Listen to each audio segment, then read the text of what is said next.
দেশ যদি একবার ভাগ হয়ে যায় তাহলে কিন্তু আর ঐক্যবদ্ধ করা যাবে না। এই ভাষায় তো কথা বলে টুকরে টুকরে গ্যাংয়ের সদস্যরা।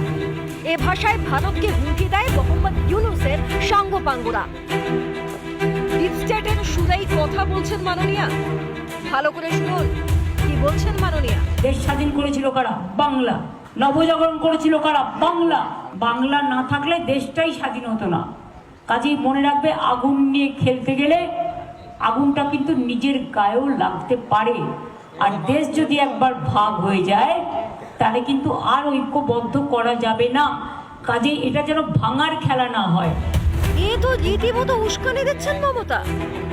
ভাবতে পারেন একজন মুখ্যমন্ত্রী এই কথা বলছেন।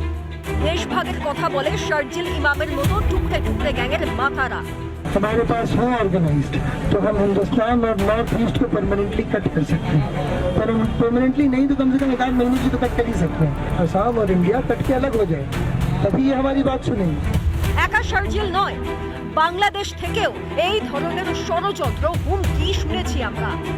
ত্রিপুরা আমাদের, আসাম আমাদের, মিজোরাম আমাদের, সমগ্র পূর্বাঞ্চল নিয়ে নতুন বাংলাদেশের সীমানা হবে।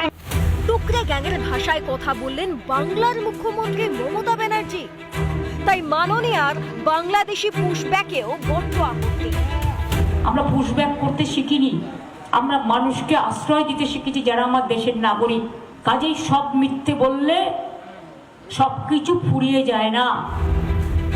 তবে কি নিজের ঘরে বাংলাদেশি পুষতে চান মমতা?